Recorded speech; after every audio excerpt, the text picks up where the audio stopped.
warahmatullahi wabarakatuh.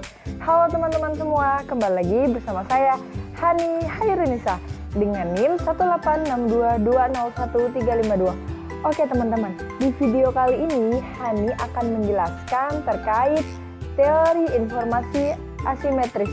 Apa ya teori informasi asimetris itu? Kalau teman-teman mau tahu, simak video Hani berikut ini. Oke teman-teman, langsung saja kita bahas ya. Jadi, kondisi tentang teori informasi asimetris pertama kali dicetuskan oleh Rowe pada tahun 1963 dalam satu artikel yang berjudul Uncertainty and the Welfare Economic of Medical Care di jurnal American Economic Review. Nah, sedangkan istilah informasi asimetris digunakan oleh Akerlof pada tahun 1970 dalam karyanya yang berjudul The Market for Lemons. Lemons ini quality, counternaity, and the market match him. Nah, ia menyebutkan bahwa dalam pasar barang kacang yang seperti itu, nilai rata-rata dari suatu komoditas cenderung turun, bahkan untuk barang dengan berkualitas bagus sekalipun. Kayak gitu teman-teman. Nah, penjual yang tidak memiliki nilai baik cenderung melakukan penipuan terhadap pembeli dengan memberi kesan seolah-olah barang yang dijualnya bagus. Nah, kondisi seperti itu membuat banyak pembeli menghindari penipuan atau menolak melakukan transaksi dalam pasar seperti itu. Bahkan yang lebih buruk lagi adalah menolak mengeluarkan uang besar dalam transaksi tersebut. Nah, akibat hal tersebut, penjual yang benar-benar menjual barangnya dengan kualitas bagus menjadi tidak laku karena hanya dinilai murah oleh pembeli. Hingga akhirnya pasar justru dipenuhi oleh barang-barang dengan kualitas buruk. Nah, untuk itu sangat diperlukan adanya kejujuran informasi yang diberikan antara satu pihak dengan pihak yang lain, yang dalam hal ini penjual dan pembeli. Ini menurut Akerlof pada tahun 1970. Kayak gitu teman-teman. Kita lanjut ya. Informasi asimetris terjadi karena adanya perbedaan kepentingan antara manajemen dengan pemilik modal. Oke teman-teman, kita lanjut. Jadi, informasi asimetris terjadi karena adanya perbedaan kepentingan antara manajemen dengan pemilik modal. Menurut Suwarjono pada tahun 2014 mengatakan, informasi asimetris adalah di mana manajemen sebagai pihak yang lebih menguasai informasi dibandingkan investor atau kreditor. Karena manajemen dan investor atau kreditor merupakan pihak-pihak yang berhubungan, kedua pihak tersebut dipandang sebagai hubungan keagenan. Kayak gitu teman-teman. Dikhawatirkan akan terjadi asimetris informasi antara kedua pihak tersebut dengan manajemen sebagai pihak yang lebih menguasai informasi. Kayak gitu ya teman-teman, menurut Suwarjono. Kita lanjut ya teman-teman. Sejumlah penelitian menunjukkan bahwa pengungkapan atas laporan keuangan dapat mengurangi informasi asimetris. Informasi akuntansi yang berkualitas berguna bagi investor untuk menurunkan ketidakstabilan informasi atau asymmetric information. Nah, ketika terjadi perbedaan informasi yang dimiliki antara investor dengan agen perusahaan, yaitu ketika investor memiliki informasi yang kurang lengkap, sedangkan agen perusahaan memiliki informasi yang lengkap, maka perbedaan tersebut dikenal dengan informasi asimetris. Informasi asimetris dapat menyebabkan adanya kerugian bagi pihak investor, sehingga regulator selalu meminta agar perusahaan yang telah terdaftar di pasar bursa untuk melakukan transparansi dan mengumumkan seluruh informasi yang dimilikinya agar tidak ada pihak yang dirugikan. Ya teman-teman, jadi kayak gitu. Nah, informasi asimetris mempelajari mengenal penerbitan saham dengan informasi asimetris melalui berbagai waktu. Jadi, perusahaan yang memiliki informasi kurang baik atas aset mereka akan diinformasikan secepatnya, karena hal itu dapat merugikan perusahaan untuk menunda pemberitahuan informasi.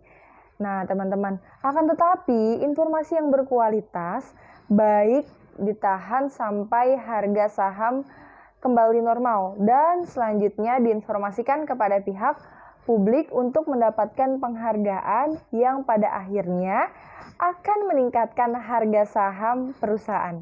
Kayak gitu ya teman-teman. Selain variable dependent cost of equity, teori informasi asimetris juga tercermin melalui variabel independen, yaitu asymmetric information.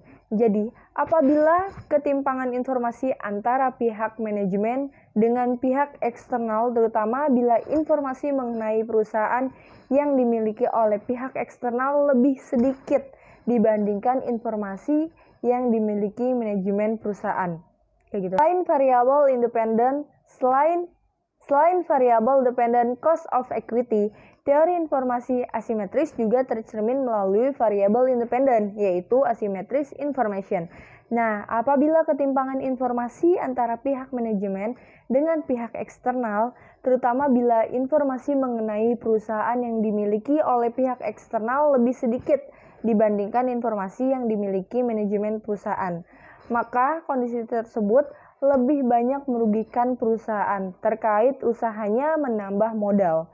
Hal ini disebabkan apabila perusahaan tidak melakukan transparansi terhadap laporannya, maka pihak eksternal tidak dapat mengetahui prospek perusahaan di masa mendatang, sehingga ini akan menyebabkan keraguan mereka untuk melakukan pengambilan keputusan terhadap investasinya. Kayak gitu ya teman-teman. Oke teman-teman, gimana? Sudah disimak terkait teori informasi asimetris? Hani berharap teman-teman yang sudah melihat video Hani bisa paham terkait teori informasi asimetris. Nah, belum berakhir di teori informasi asimetris saja nih. Hani mau ngejelasin satu teori lagi. Apa ya kira-kira teorinya? Teman-teman penasaran? Yuk disimak video Hani berikut ini.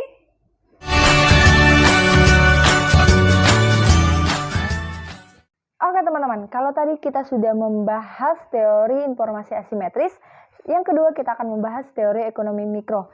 Jadi, ekonomi mikro adalah cabang dari ilmu ekonomi yang mempelajari perilaku konsumen dan perusahaan, serta penentu harga-harga pasar dan kuantitas faktor input barang dan jasa yang diperjualbelikan.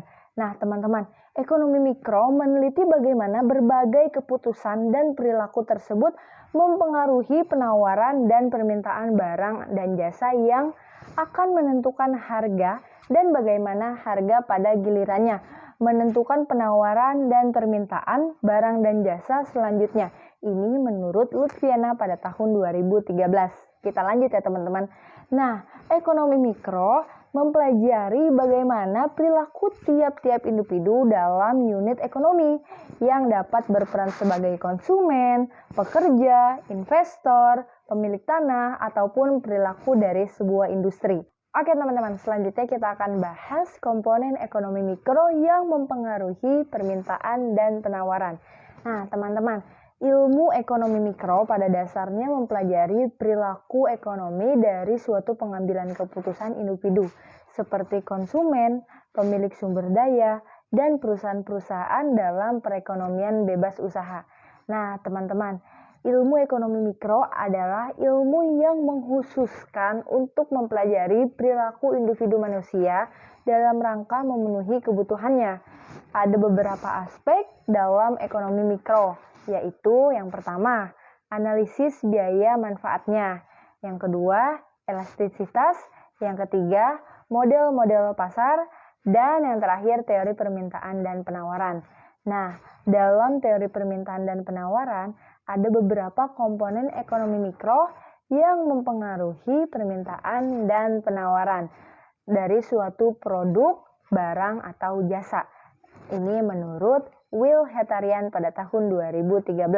Ada beberapa komponen. Yang pertama, interaksi di pasar barang. Yang kedua, tingkah laku pelaku ekonomi.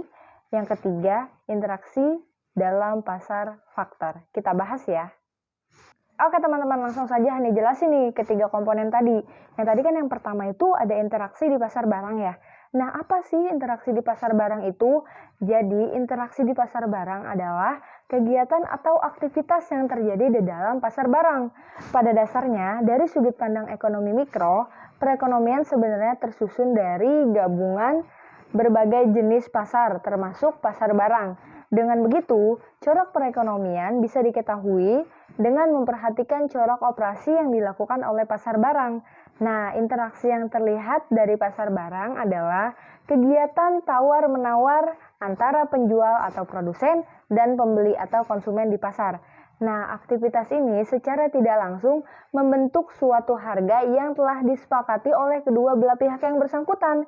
Kesepakatan harga yang terjadi inilah yang bisa menghasilkan sebuah harga keseimbangan dalam pasar. Nah, adanya teori ekonomi mikro ini dapat mengetahui dan menganalisis permasalahan yang ada di dalam interaksi pasar tersebut. Kayak gitu teman-teman. Komponen yang kedua, tingkah laku pelaku ekonomi, penjual dan pembeli. Nah, tingkah laku penjual dan pembeli dalam pasar merupakan salah satu komponen yang menjadi fokus kajian dari ekonomi mikro. Segala bentuk aktivitas yang dilakukan oleh produsen, konsumen didasari dengan sebuah tujuan yang ingin dicapai. Pada ekonomi mikro, perilaku konsumen adalah bagaimana konsumen bisa memenuhi kebutuhan hidupnya dengan pendapatan yang terbatas. Nah, sedangkan pada produsen, tingkah laku yang menjadi fokus kajian adalah bagaimana mereka bisa memperoleh keuntungan yang sebesar-besarnya. Ada beberapa asumsi yang bisa digunakan untuk menganalisis perilaku dari produsen dan konsumen yang ada. Yang pertama, yaitu produsen dan konsumen melakukan aktivitas perekonomian secara rasional dan terbuka. Yang kedua, yaitu aktivitas produsen dan konsumen dalam pasar dilandasi dengan tujuan-tujuan yang ingin dicapai. Yang ketiga, konsumen berusaha untuk mendapatkan kepuasan yang maksimal. Begitu juga dengan produsen yang ingin mendapatkan keuntungan yang maksimal. Nah, teman-teman, kita lanjut nih komponen yang ketiga, yaitu interaksi dalam pasar faktor. Pasar faktor fokus pada kajian interaksi yang terjadi antara penjual dan pembeli di dalamnya. Pasar-pasar faktor menjadi fokus kajian dalam ekonomi mikro karena pasar menyediakan faktor-faktor produksi yang ingin dibutuhkan oleh produsen rumah tangga yang bisa digunakan untuk menjalani kegiatan produksi. Nah, faktor produksi tersebut meliputi sumber daya alam, sumber daya manusia, sumber daya modal, serta kewirausahaan.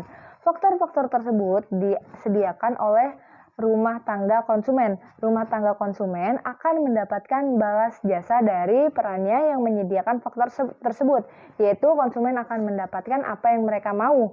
Dan dalam pasar faktor produksi juga akan terbentuk harga keseimbangan yang terjadi akibat aktivitas tawar-menawar antara produsen dan konsumen. Oke teman-teman, itu ketiga komponen ekonomi mikro yang mempengaruhi penawaran dan permintaan. Kita lanjut. Oke teman-teman, pembahasan terakhir di ekonomi mikro. Jadi, ekonomi mikro mempelajari bagaimana suatu perilaku dan aktivitas dari berbagai pihak yang termasuk ke dalam ekonomi mikro yang bisa mempengaruhi permintaan dan penawaran atas suatu produk baik barang maupun jasa yang akan menentukan harga dan bagaimana harga tersebut akan menentukan jumlah permintaan dan penawaran selanjutnya. Adapun beberapa komponen yang dapat mempengaruhi permintaan dan penawaran pada suatu produk yaitu interaktivitas dan tingkah laku pelaku ekonomi sehingga terdampak kepada kepuasan konsumen dalam pembelian ulang. Oke teman-teman, sekian pembahasan terkait ekonomi mikro. Oke teman-teman, gimana? Sudah ditonton semua videonya sampai selesai? Tadi kita sudah bahas dua teori ya. Yang pertama, teori informasi asimetris. Yang kedua, teori ekonomi mikro. Hani berharap apa yang sudah Hani jelaskan bisa bermanfaat untuk teman-teman semua dan teman-teman paham apa yang sudah Hani jelaskan. Hani mohon maaf apabila ada kata-kata yang salah. Akhirul kalam, wassalamualaikum warahmatullahi wabarakatuh. Sampai ketemu lagi teman-teman.